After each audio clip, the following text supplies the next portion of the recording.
तो स्टूडेंट्स, हमारा आज का लेक्चर है मेजरिंग इंस्ट्रूमेंट पर बेस्ड। आप लोग को लैब में ना कई सारे एडवांस इंस्ट्रूमेंट्स पढ़ाए जाएंगे जो हमारे स्टैंडर्ड स्केल से थोड़ा सा बच्चों आगे जाते हैं। तो सबसे पहले मैं आपको ना जो स्टैंडर्ड रूलर होता है उसके बारे में थोड़ा सा जानकारी देता हूँ। आई teach you the standard ruler और फिर बताऊंगा कि एग्जैक्टली हमको क्यों पढ़ाए जा रहे हैं और नए नए instruments. Pay attention to my words. जो सबसे सिंपलेस्ट फॉर्म का रूलर हमारे बैग में रखा होता है उसको ऐसा देखते हैं बच्चे लोग। जनरली उस पर सेंटीमीटर पे स्केल चल रही होती है। स्टार्ट कहाँ से होता है बेटा? वो जीरो पे, है ना, 1 लिखा रहेगा, फिर 2 रहेगा, ऐसे करते करते कहां तक जाएगा वो बोलो? 15 सेंटीमीटर, है ना, याद होगा आपको। क्या ये इसकी स्मॉलेस्ट वैल्यू जो ये मेजर करता है? तो बोलोगे नहीं सर, ऐसा नहीं होता।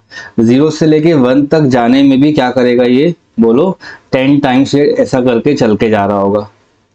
कोई परेशानी वाली बात बेटा? नहीं। तो इसकी लिमिटेशन क्या है? That if we wish to measure something जिसका लेंथ यहां तक आ रहा हो, तो बोलोगे सर ये बेसिकली 2.4 तक आ रहा है हमारा आंसर, है ना। आपको लगेगा कि आपने बिल्कुल करेक्ट आंसर सॉल्व किया है। आप बोलोगे सर 2.4 तक मेरा आंसर आ रहा है, 3 और 4 के बीच में, मतलब 3-4 कुछ आ रहा है। तो देखो ये रीडिंग कैसे करता है। ये 2 रीडिंग करता है बेटा, फिर क्या करता है ये 2.1 सेंटीमीटर, 2.2 सेंटीमीटर, फिर क्या करता है 2.3 सेंटीमीटर एंड देन 2.4। और सब कुछ किसमें चल रहा है? सेंटीमीटर में। M I clear? 2.3 से 4 पे जाने के लिए, 4 से 5 पे जाने के लिए एक एक बार जंप करके पहुंच जा रहा है। क्यों ना अपन ऐसा इंसान लेकर आ जाएं जो 2.1 से 2.3 में एक स्टेप में जाने की बजाय ऐसा बोलने लग जाए 2.21, 2.22, 2.23, फिर 2.24, ऐसे करते करते 10 टाइम में जा पाए वो। 2.29 के बाद कहां पर आए वो? 2.30 पे। मेरी बात समझ रहे हो बेटा? उसके पीछे एक प्रिसीजन की डिजिट मैंने और ऐड कर दी है, क्योंकि कल मैंने आपको पढ़ा दी है ना। तो ये इसके पास क्या हो जाएंगे? 10 रीडिंग हो जाएंगे। और इसके पहले जो आपके पास जो रूलर स्केल था वो क्या मेजर करता? 2.2। और बोलो, आ रही मेरी बात समझ में? तो जो आपका रूलर होगा उसके बहुत लिमिटेशंस है कि वो एक मिनिमम वैल्यू से कम मेजर नहीं कर सकता। और आप अभी लैब में जाओगे और आपको नए नए लोग मिलेंगे। एक का नाम होगा वर्नियर कैलिपर। क्या होगा? Vernier caliper. I teach you later. ये मेजरिंग इंस्ट्रूमेंट्स है बच्चे। क्या है ये? मेजरिंग इंस्ट्रूमेंट्स हैं जो आपके बैग में रखे रूलर स्केल से 10 टाइम 100 टाइम्स एडवांस होते हैं। वो डायरेक्टली जंप नहीं मारेंगे 2.2 से 2.3, बोलेंगे 2.21, 2.22, 2.23, 2.29 एंड 30। ऐसा भी कोई इंसान हो सकता है बेटा, कोई 2.201 कर सकता है, तो 2.202 हो सकता है। जैसे 99 रीडिंग आएंगे इसके बीच में, 100 रीडिंग के बाद ये 2.300 तक पहुंचेगा। ये 201 और 300 में कितना डिफरेंस होगा? 100 का डिफरेंस होगा ना बेटा। तो एक और इंसान आप आगे जाके पढ़ोगे तो उसका नाम हो जाएगा स्क्रू गेज। क्या नाम हो जाएगा? Screw gauge. तो रूलर से अच्छा कौन कहलाएगा अपना? Vernier caliper. वर्नियर कैलिपर अच्छा कौन कहलाएगा? Screw gauge. ये नाम सुन सुन के भी थोड़ा खराब लगता है, बट समझ लो कि एक जस्टिफाइड एग्जांपल दिया है मैंने कि जो आपके घर में जो स्केल लगा होता है ये ज्योमेट्री बॉक्स में, उसका एक लिमिटेशन है। उस लिमिटेशन को बोलते हैं बेटा लीस्ट काउंट। क्या कहते हैं? Least count. और कोई इंस्ट्रूमेंट कितना अच्छा है कितना अच्छा नहीं है वो उसका लीस्ट काउंट ही डिसाइड करेगा कि ये इंस्ट्रूमेंट बेटर है या खराब है। अभी जनरल भाषा में लीस्ट मतलब सबसे छोटी वैल्यू, काउंट मतलब मेजरमेंट की एक सबसे छोटी यूनिट। तो जो बच्चे 11th पढ़ रहे हैं उनके पास स्केल तो रहता ही है बच्चों। तो बताओ मुझे कम से कम कितना मेजर करता है ये? आपका जो स्केल है वो स्मॉलेस्ट कितना मेजरमेंट करेगा? 1 सेंटीमीटर या? Very good. तो ये करेगा 0.1 सेंटीमीटर या दूसरी भाषा में 1 mm। बेटा यही इसका लिमिटेशन है। हम हर एक इंस्ट्रूमेंट का लिमिटेशन पढ़ने जाएंगे आज, लेकिन कोई इंस्ट्रूमेंट को डिफाइन कैसे किया जाता है उसकी लीस्ट काउंट से इसको डिफाइन किया जाता है। तो मैंने अभी आपको केवल आपका रूलर स्केल पढ़ाया जो आपके बैग में रखा रहता है। आगे जाके पढ़ोगे कि उससे 10 टाइम अच्छा इंसान उसका नाम होता है वर्नियर कैलिपर, उससे 10 टाइम अच्छा इंसान उसका नाम होता है स्क्रू गेज। मतलब उनका जो लीस्ट काउंट होगा वो और छोटा होता जाएगा, राइट। तो बेटा कुछ टाइप्स अपन पढ़ लेते हैं। सबसे पहले हमारे पास जो आता है वो अपने बैग में रखा रूलर होता है। फिर अपने पास लैब में पढ़ना पड़ेगा, उसका नाम रहेगा वर्नियर कैलिपर। ठीक, जो उसके बाद पढ़ाऊंगा मैं आपको एक्सट्रीमली इंपॉर्टेंट, उसका नाम होता है स्क्रू गेज। गॉज नहीं पढ़ना है इसको। फोर्थ होता है, उसका नाम होता है स्फीयरोमीटर। स्कूल वगैरह शुरू हो जाएंगे बच्चों आप लोगों के, तो इसके ऊपर बेस एक्सपेरिमेंट्स होने लग जाएंगे, तो ये सारे के सारे सिलेबस में है। ठीक है, सुना होगा आप लोगों ने माइक्रोस्कोप करके एक वर्ड होता है ना। तो ऐसी माइक्रोमीटर या माइक्रोस्कोप या माइक्रोमीटर अपन बोल सकते हैं। मैं एक्सप्लेन करता हूँ ये सब चीजें क्या लिखी हुई हैं। आपको मालूम है कि रूलर का जो लीस्ट काउंट होता है वो कितना होता है? तो बोलो लीस्ट काउंट कितना होता है? 1 mm। हाँ है ना, देखो पेज टर्न करके बच्चों, 1 mm लिखा हुआ है मैंने कॉर्नर पे यहाँ पे। तो 1 mm को प्रॉपरली पर लिखेंगे तो बोलेंगे सर 10⁻³ मीटर होता है। मीटर का 10⁻³ मीटर बोलते हैं। इसमें 10 का डिवाइड और कर दोगे तो इसका आ जाएगा 10⁻⁴ मीटर। 10 का डिवाइड कर दोगे तो इसका आ जाएगा 10⁻⁵ मीटर। स्फीयरोमीटर वो इन दोनों का बराबर ही होता है, तो लिख सकते हैं 10⁻⁵ मीटर। क्या लिखोगे बेटा? -5। माइक्रो का मतलब होता है -6। आपको पता होगा बेटा 1 माइक्रोमीटर का मतलब होता है 1 × 10⁻⁻6 मीटर। मतलब ये 1 मीटर के इस वैल्यू को मेजर कर सकता है, मतलब 6 0 3 4 5 6। ये सब कुछ बच्चों प्रैक्टिकल फिजिक्स में काउंट होता है मेजरमेंट करने के हिसाब से। जो घर में रखा रूलर है वही आपको फेमिलियर है अभी तक, मतलब फर्स्ट पार्ट समझ में आता है आपको, राइट बेटा। ये सारा सिलेबस में है अपन को, लास्ट वाला नहीं पढ़ना है अपन को। इन तीनों को बहुत एक्सट्रीमली डिटेल में जाके पढ़ना होता है कि ये रीडिंग कैसे करते हैं, इनके लीस्ट काउंट क्या होते हैं, ये बनते कैसे हैं, इनके मेथड्स क्या होते हैं, एक्सपेरिमेंट कैसे सॉल्व होगा, क्वेश्चंस कैसे आएंगे, इस सब बातों पे फोकस करेंगे, है ना। मेथड्स कैसे करेंगे, क्वेश्चन कैसे करेंगे, इनसे अपन मेजरमेंट कैसे करते हैं, राइट। चलो फटाफट पढ़ लेते हैं अपन क्या होता है वर्नियर। ओके, चलो बच्चों एक बार इसको विजुअली देख लेते हैं, कैसे दिखाई देंगे ये आपको। सबसे पहले जो रखा हुआ है उसका नाम होता है वर्नियर कैलिपर। ठीक है, फिर बेटा आपको पढ़ना है स्क्रू की तरह ये घूमता है, स्क्रू गेज, और ये स्फीयर के फॉर्म में ये सर्कल में चलता है। तो थर्ड वाले का नाम हो जाएगा अपना स्फीरोमीटर। स्फीरोमीटर। स्क्रू गेज बहुत ही स्टैंडर्ड है, इसको स्टार्ट कर रहा हूं मैं। Okay, so my dear students, अगर हमसे बोला जाए कि किस किस काम में आता है वर्नियर कैलिपर, तो बोलोगे सर ये ऐसे समझ में आ रहा है अपन को कि मान लो कोई सर्कुलर ऑब्जेक्ट में इसके सेंटर पे रख दूंगा तो उसका डायमीटर पता करने काम में आ जाएगा, मतलब एक्सटर्नल डायमेंशन। अगर हमारे पास कोई बीकर वगैरह आ जाए, कितना पानी वो अंदर भर सकता है, तो उसके लिए आपको उसका इनर रेडियस पता होना चाहिए, बीकर, जार या फ्लास्क। बात समझ में आ रही है? तो है ना, तो जब हम कोई भी मेजरमेंट करते हैं, एक्यूरेसी लेवल ज्यादा चाहिए होता है तो वर्नियर का इस्तेमाल करते हैं। ये वर्नियर का एक लॉकिंग स्क्रू होता है बेटा, ये हाथ से घूमता है और इसको पकड़ के ऐसा रोटेट करा सकते हैं। तो बैक साइड में अपन किसी बीकर का या किसी बॉडी का या किसी बॉटल का बच्चों अपन डेप्थ भी देख सकते हैं। तो ये हो जाएगा डेप्थ के लिए। तो कितने काम करता है ये? तो बोलोगे सर ये एक्सटर्नल रेडियस पता कर सकते हैं इससे अपन, है ना, इंटरनल रेडियस और डेप्थ। तो पेपर में अगर वाइवा के फॉर्म में है क्या का काम कर रहा है तो क्या बोलोगे आप?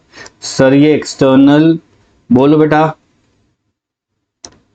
रेडियस और क्या हो जाएगा? इंटरनल। हाँ बिल्कुल सही, एक्सटर्नल रेडियस और इंटरनल रेडियस।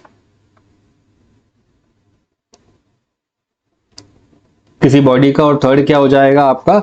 ये डेप्थ पता करने का काम में आता है। ठीक है, और ये डेप्थ पता करने का आता है। काम कैसे कर रहा होता है इसके बारे में अपन 2 मिनट में पढ़ लेंगे। जो अंदर जो स्केल लगा हुआ है ना बेटा इसका, उसी स्केल को बोलते हैं मेन स्केल। ध्यान रखना, क्या बोलोगे आप? Main scale. और ये मेन स्केल जो आपके बैग में रखा रूलर है ना, ये वही है, उसके ऊपर एक अटैचमेंट किया जाता है। ये आपको अलग से यहाँ पे दिख रहा है, एक नया सा स्केल बना रखा है।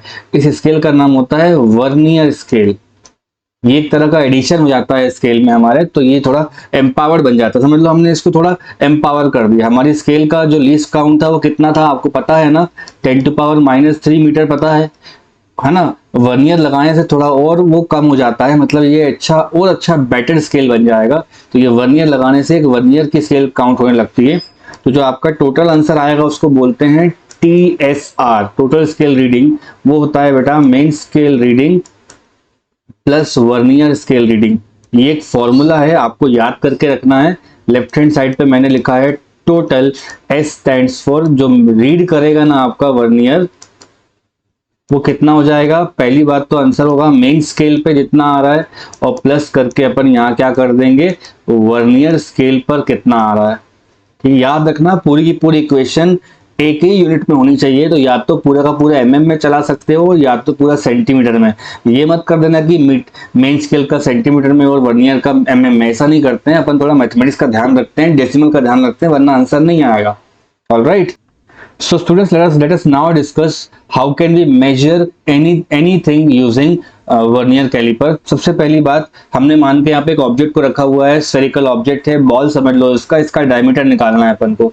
तो डायमीटर के लिए बच्चों अपन को बोलना होगा कि जो टोटल स्केल रीडिंग आती है उसमें दो पार्ट होते हैं। पहला पार्ट होता है मेन स्केल रीडिंग का और दूसरा होता है बेटा वर्नियर स्केल रीडिंग का।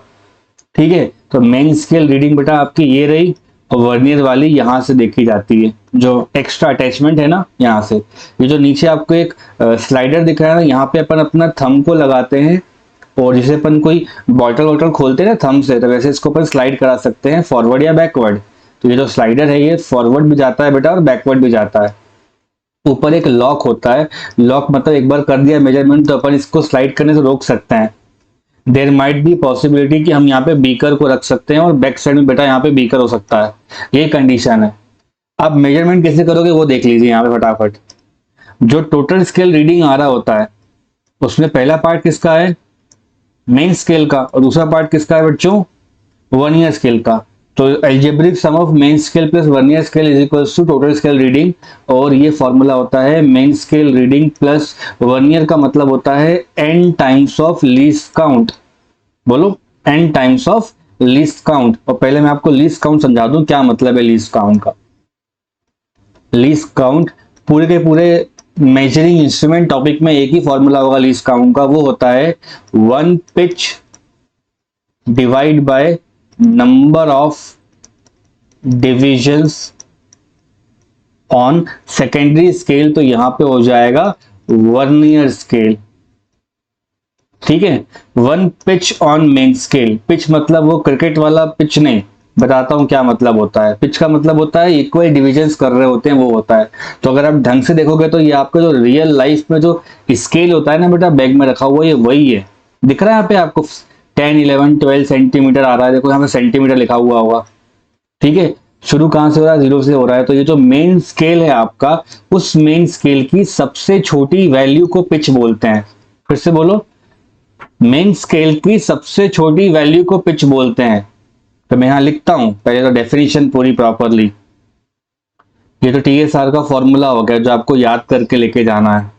ठीक बेटा, तो 1 पिच, पिच का मतलब होता है क्रिकेट वाला पिच नहीं। मान लो कोई कैलिब्रेशन की लाइन है, उस पर जितने डिवाइड करके रखेंगे तो वो स्मॉलेस्ट वाला पार्ट पिच कहलाता है। तो मैं लिखता हूं यहाँ पे स्मॉलेस्ट, बोलो बेटा लोग, स्मॉलेस्ट डिवीजन ऑन, क्या लिखा है, मेन स्केल। तो बचपन से पढ़ते आ रहे हो, स्केल आपके ज्योमेट्री बॉक्स में होगी, आपको पता है कि ये सेंटीमीटर पे चल रहा होता है, और इसका स्मॉलेस्ट डिवीजन कितने का आएगा, 1 mm का।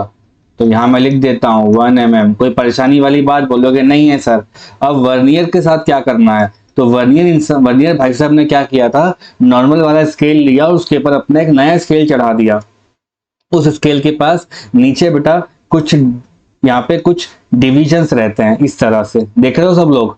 वो डिविजन्स किसी भी एक कंडीशन पे कहीं पर भी ये लॉक, ये सॉकेट कहीं पर भी रहे, जॉस कहीं पर भी रहे, ऐसा हर केस होगा। जैसे मान लो हमारे जो दांत होते हैं ना, तो कुछ अपर टीथ्स होते हैं, देखा होगा आपने, और कुछ ऐसे लोअर टीथ्स होते हैं। बात समझ में आ रही है। तो नीचे वाला स्केल यहाँ पे वर्नियर का रहेगा और ऊपर वाला स्केल यहाँ पे मेन स्केल का रहेगा। जो अंदर स्केल चल रहा है ना आपको, जो मोटे मोटे में लिख के दिख रहा है बच्चे लोग, वो मेन स्केल का होता है। तो किसी भी इंस्टेंट पे इसको आप रखते हो, रियल लाइफ की बात कर रहा हूँ, किसी मोमेंट पे कोई एक ना एक ऊपर वाला दांत नीचे वाले दांत के साथ कोइंसाइड करता है ऐसे करके। तो वर्नियर स्केल पे टोटल 10 डिविजन रहते हैं। कितने होते हैं, 10 डिविजन। तो उनमें से कोई एक दांत ऊपर वाले के साथ कोइंसाइड करेगा, एक से ज्यादा नहीं करते हैं। अगर कभी करते दिख रहे होंगे तो जो पहला वाला दांत कोइंसाइड करेगा वो लेना है आपको। मतलब आपका आंसर आना चाहिए 0 से लेके 9 तक के बीच में। मेरी बात समझ में आ रही है? nth डिवीजन जो होगा वो 0 से लेके 9 तक के बीच में आना चाहिए, है ना बच्चे? 0 से लेके 9 तक के बीच में आना चाहिए। तो वो जो नंबर ऑफ डिविजन रहेंगे वो यहाँ आएंगे। कितने होते हैं नंबर ऑफ डिविजन? तो बोलोगे 10 होते हैं। बताओ 1/10 कितना हो गया? 0.1 mm, या इसको बोल सकते हैं 0.01। बोलो बेटा, आया क्या? तो ये 10 गुना अच्छा हो गया हमारे किससे? तो मेन स्केल, जो बचपन से स्केल पढ़ते आ रहे हैं उससे ये 10 गुना अच्छा है। ये इस लाइन का मतलब है least count equals to 0.1 mm। अब सारे के सारे जो मल्टीपल देगा वो इसी पैटर्न में देगा। चलो क्वेश्चन में चलते हैं। पिच का मतलब क्या था? तो बोलोगे सर पिच तो आ रही है 1 mm। बेटा पिच कितनी आ रही है? उस 1 mm के 10 पोर्शन कर रहा है ये वर्नियर स्केल, ये मतलब होता है ना? इसको लिखते हैं 1 mm of main scale is represented as 10 divisions on, बोल बेटा, वर्नियर स्केल। अब इस पूरे पेज में केवल एक ही बात होगी जो आपको समझ में नहीं आ रही होगी, वो ये इस छोटा वाला एन क्या होता है। तो ये एन बेटा ये वो वाला अपना टीथ होता है जो नीचे वाला टीथ ऊपर का कोइंसाइड कर रहा होता है। तो ये nth नंबर होता है। It can be first, it can be second, third, fourth, 9 में से कुछ भी हो सकता है। तो जो आपका जो फाइनल जो आंसर बनेगा ना, एक लाइन का जो आंसर बनेगा वो ऐसा बनता है कि जो टोटल स्केल, कोई भी वर्नियर आप जिंदगी में हाथ में उठाओगे तो उसका एक ही आंसर होगा, टोटल स्केल रीडिंग बराबर मेन स्केल का जो आंसर होगा वो आपको डायरेक्ट आंखों से दिख जाएगा, है ना? डायरेक्ट आंखों से दिख जाएगा। और वर्नियर के नाम पे अपन करेंगे n टाइम्स लीस्ट काउंट का मतलब बोलो कैसे लिखते हो आप? तो बोलोगे सर 0.01, और सब कुछ किसमें चल रहा है? सेंटीमीटर में चल रहा है। तो ये आपका आंसर हो गया। अब फिर भी डाउट आएगा तो बोलोगे सर मेन स्केल देखते कैसे हैं? तो देखो, जब तक जिंदगी हमारी स्केल सिंपल वाली थी, कहाँ पे है स्केल सिंपल वाली? ये तो देखो, ये स्केल सिंपल वाली कितना कर रही है मेजरमेंट? तो बोलोगे सर यहाँ पे इसने 2.3 करा है मेजरमेंट, राइट ना बेटा? 2.3। तो वैसे ही अपन वर्नियर को जब चेक देखते हैं ना रियल लाइफ में वर्नियर को, है ना, तो जहां से वर्नियर स्केल शुरू होती है उसके पहले कितना ऑलरेडी मेजर किया जा चुका है वो आपका आंसर होगा। मतलब 0 से लेके ऑलरेडी यहाँ तक आ चुका है 1.8 तक। तो मेन स्केल का आंसर कितना होगा? 1.8 सेंटीमीटर। और उसके बाद कोई एक दांत इसका टकरा रहा होगा ऊपर वाले पे, तो 1.8 तो डायरेक्ट लिख दोगे यहाँ पे, और n मतलब फर्स्ट, सेकंड, थर्ड, फोर्थ कुछ भी आ जाएगा। तो वो अपना जो रीडिंग है वो डायरेक्ट जंप मारने की बजाय, मतलब 1.8 के बाद नॉर्मल स्केल कैसे निकाल के दे दी आंसर आपको? 1.9 ना बच्चे लोग? 1.8 सेंटीमीटर तो डायरेक्ट क्या आंसर मिलता आपको? 1.9 मिलता।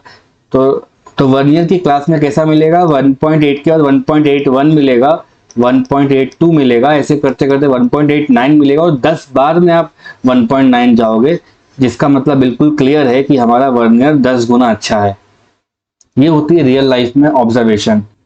सो स्टूडेंट्स, अभी तक का सीखा हुआ अपन अगर इस क्वेश्चन में अगर लगाएं तो अपन को साफ समझ में आ जाएगा कि मान लेते हैं कि वर्नियर स्केल पे फोर्थ वाला डिवीजन क्या कर रहा है? ऊपर कोइंसाइड कर रहा है। तो n की वैल्यू कितनी आ जाएगी? बोलो बेटा 4। और जब वर्नियर आपका शुरू होता है तो उसके पहले जितना भी लिखा है वो आपका लीनियर स्केल पे काउंट हो जाएगा। तो कितना दिख रहा होगा आपको? देखो 1 है, 1.1, 1.2, 1.3, तो कितना आ रहा है बेटा यहाँ पे? तो TSR का मतलब हो जाता है, दुनिया जानती है, MSR प्लस बोलो VSR, ये हो जाएगा 1.3। VSR का मतलब होता है n इंटू लीस्ट काउंट, है ना? लिखवाया हुआ है मैंने। n कितना हो जाएगा बोलो? n इज 4 इंटू 0.01, राइट बेटा? तो आंसर बोलो कितना आया? ये हो गया 1.34 centimetre. This is your TSR। अब मैं कुछ क्वेश्चन देता हूं, आपको समझ में आनी चाहिए चीजें ये सारी, है ना? ये बहुत ही सिंपल तरीके से अपन ने वर्नियर को यहाँ समझ लिया है। वर्नियर का मतलब होता है एक तो मेन स्केल का आंसर लिखो और एक n इंटू LC कर दो, बात खत्म। LC कितना होता है? 0.01, और ये तो स्टैंडर्ड LC है बेटा। ये बेटा देखो, वर्नियर कांस्टेंट को आप कैसे डिफाइन करोगे? आपको तो मालूम पड़ चुका होगा कि ये दो स्केल होती है यहाँ पे, तो ये कौन सी होगी? Main scale. और ये वाली कौन सी होगी? Vernier scale. तो मेन स्केल का एक डिवीजन को बोलते हैं 1 MSD, और वर्नियर स्केल के एक स्मॉलेस्ट डिवीजन को बोलते हैं 1 VSD। क्या बोलोगे? VSD। तो वर्नियर कांस्टेंट एक स्टैंडर्ड यूनिट होती है किसी भी वर्नियर का, एक ये कांस्टेंट नंबर होता है या कांस्टेंट फिजिकल वैल्यू होती है, उसको बोलते हैं द डिफरेंस बिटवीन, बोलो, the difference between 1 MSD and 1 VSD is known as क्या बोलेंगे बेटा उसको अपन लोग? हाँ, तो 1 वर्नियर कांस्टेंट कितना हो जाएगा? तो बोलोगे sir 1 MSD minus 1 VSD। Question के लिए एक्सट्रीमली इंपॉर्टेंट है, और किसी किसी जगह पे लीस्ट काउंट भी मैं इसी को बुलाने लग जाऊंगा। तो आप बोलोगे सर लीस्ट काउंट के दो दो फॉर्मूले हुए हैं। एक, अगर अपन को पिच वगैरह दे के रखा है तो 1 pitch upon number of division कर लो। ठीक ठीक बेटा। और एक बार अगर ऐसा दिया रखा हुआ है main scale division minus vernier scale division दिया है तो वैसे कर लो। ठीक है। MSD लिखा हो तो मैं MSD के यहाँ पे समझ लेता हूँ, ये महेंद्र सिंह धोनी वाला नहीं है भाई। MSD मतलब 1 main scale division minus 1 vernier scale division. और 1 पिच अपॉन क्या पढ़ा हुआ है अपन ने आज के लेक्चर में? नंबर ऑफ, बोल बेटा, नंबर ऑफ डिविजन्स। क्वेश्चन दे रहा हूं, करके दिखाइए। चलो बच्चों, pay close attention to the problem. Question के हिसाब से हमें बोला गया है कि एक वर्नियर कैलिपर है, दिख रहा है सभी को? A vernier caliper has 1 mm marks on the main scale. फिर से पढ़ लो, वर्नियर कैलिपर के पास 1 mm के मार्क्स है मेन स्केल पे। मतलब मेन स्केल कौन सी होती है? जो अपन को नेकेड आइज से दिख रही होती है। उस स्केल पे कितने के मार्क्स हैं? 1 mm के। मतलब आपको दिख रहा है ना बेटा, 6 to 7 जाएगा तो 10 डिविजन्स रहेंगे। जनरल जो हमारे घर का स्केल होता है उसमें कितने के मार्क्स होते हैं? 1 mm के मार्क्स होते हैं ना। तो बेसिकली इसका फर्स्ट लाइन का मतलब है 1 MSD की वैल्यू कितनी दे दी इसने? 1 mm। और बेसिकली डेफिनेशन में इसी को पिच कहते हैं। पिच मतलब the smallest division on main scale. आगे बढ़ते हैं। It has 20 equal divisions on vernier scale which matches with 16 divisions on main scale। बच्चों ये कोई दो नंबर दिए रहेंगे आपको। मान लो आपका ये माउथ का ये अपर जॉ है और ये लोअर जॉ है, तो ये अपर जॉ में कुछ अलग नंबर ऑफ टीथ्स होते हैं और लोअर जॉ में कुछ अलग नंबर ऑफ टीथ्स होते हैं। इसको जॉ से ही पढ़वाया जाता है, हंसने वाली कोई बात नहीं है। अपर स्केल किसकी चल रही है? तो बोलोगे मेन स्केल की। लोअर स्केल किसकी चल रही होती है प्यारे बच्चों? वर्नियर की। तो क्वेश्चन फिर से पढ़ते हैं। क्वेश्चन के हिसाब से 20 इक्वल डिविजन्स वर्नियर की, मतलब वर्नियर कितनी डिवीजन है? 20। और मेन पे कितनी आ रही हैं? 16। राइट, राइट और रॉन्ग? तो 16 डिवीजन जितने साइज में रहेंगी उतने साइज में 20 डिवीजन है। तो मैथमेटिक्स वाला जो बच्चा जो मैथमेटिक्स लेता है सब्जेक्ट, वो क्या बोलेगा? स्टार्ट कहां से करेगा? वो बोलेगा 20 VSD बराबर 16 MSD। हाँ या ना बोल भाई? बढ़िया। इन मैथमेटिक्स में दोनों बराबर कहलाएंगे। यहीं से आपको एग्जाम में सॉल्यूशन अपना शुरू करना है।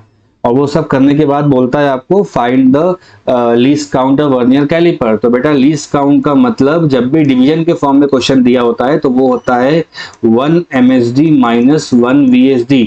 अब इंटेंशनली आपको MSD की वैल्यू मालूम है, फर्स्ट लाइन से दी हुई है, लेकिन VSD आपको नहीं मालूम है। तो आप कुछ भी करके इसको एलिमिनेट करने का ट्राई करोगे तो 1 VSD की वैल्यू यहां से मिल जाएगी आपको। 20 को वहां भेज दो, कितना हो जाएगा ये? 16/20 ऑफ MSD। कोई परेशानी वाली बात? इसको क्या लिख सकते हैं? 4 4 और 4 5। तो 1 VSD बराबर प्यारे बच्चे मेरे आ गया इसका आंसर 4/5 ऑफ MSD। अब इस लाइन को उठा करके यहाँ पे रख दो और एक लाइन में अपना आंसर ले लो। 1 MSD, बोल बेटा, माइनस 4/, तो 5 यहां आ जाएगा। 5/4 कितना होता है? 1/5 MSD। इसको ऐसे पढ़ो ना आप, 1/5 ऑफ 1 MSD। बाउंसर मारा क्या, तो 1/5 ऑफ 1 का मतलब फर्स्ट लाइन पढ़ो 1 mm होगा। कितना लिखूं मैं आंसर, क्या कौन सा ऑप्शन मार्क करना चाहिए सर को, ऑप्शन डी। न्यूमेरिकल कैसा आएगा पेपर में सीख लो एक बार, 2 नंबर दिए रहेंगे, उसका ये मतलब है कि हमारे ऊपर के और नीचे के 2 दांत होते हैं ना, तो ऊपर मान लो 4 दांत आते हैं, नीचे 5-6 दांत आ जाते हैं, ऐसा हमेशा होगा। मेन स्केल की वैल्यू कम ली रहेगी और वर्नियर की ज्यादा रहेगी। हो सकता है कि ऊपर 9 डिवीजन दिया हो, यहाँ पे 10 दिया हो सकता है यहाँ पर 20 दिया हो, यहाँ 25 दिया हो, जो मर जाए वो नाटक करते हैं वो लोग। लेकिन रियल लाइफ में जो आपका वर्नियर बनता है ना, उसमें मेन स्केल की 9 डिविजन्स रहती हैं और वर्नियर स्केल की 10 होती हैं। ये आपकी स्कूल की लैब में होगा और हर स्कूल की लैब में होता है। बात समझो, ये स्टैंडर्ड वर्नियर कैलिपर होता है जो मेन स्केल की 9 डिवीजन के अगेंस्ट में 10 डिवीजन लेकर आता है, और तभी अपना लीस्ट काउंट वहां से भी मिल सकता है। मैं आपको क्रॉस चेक करवा देता हूँ। जो स्टैंडर्ड अपना मेन वर्नियर होता है ना बेटा, जो स्कूल में मिलेगा अपन को, स्टैंडर्ड जो वर्नियर आप देखते हो ना बच्चे लोग, उसका मतलब होता है कि 9 MSD जो रहते हैं वो मिलकर के किसके बराबर कहलाते हैं, 10 VSD के बराबर कहलाते हैं। और बोलोगे सर लीस्ट काउंट कैसे निकालते हैं, तो उसका फॉर्मूला सदाबहार फॉर्मूला है 1 MSD माइनस 1 VSD। बाउंसर मारा क्या, नहीं, यहाँ पे केवल आपको यही चाहिए ना, ये तो पता होता है अपन को, है ना। तो 1 VSD कितना हो जाएगा यहाँ से, पढ़ो, वेरी गुड, ये हो जाएगा 9/10 ऑफ MSD बराबर 1 VSD। बेटा इस टर्म को यहां रख दो, आंसर बोलो मुझे।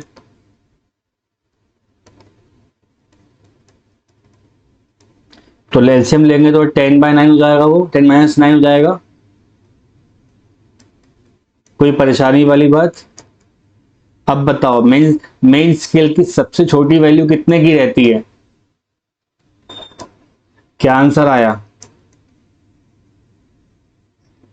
और क्या आया। इसका क्या मतलब है कि अगर मेन स्केल वाले क्वेश्चन दिए हैं तो इससे कर सकते हो, डिवीजन वाले क्वेश्चन दिए रहेंगे प्यारे बच्चों तो ये नंबर ऑफ डिवीजन वाले फॉर्मूले से कर सकते हो। ये दोनों में से कोई सही कोई गलत नहीं है, ये दोनों अपने अपने तरीके से सही आंसर होते हैं। मैं कई बार देखता हूँ डिबेट करते हो बच्चों की, सर ये वाला कहाँ से आ रहा है, ये कहाँ से आ रहा है। बेटा तो स्टैंडर्ड डेफिनेशन से, ये तो समझ रहे हो।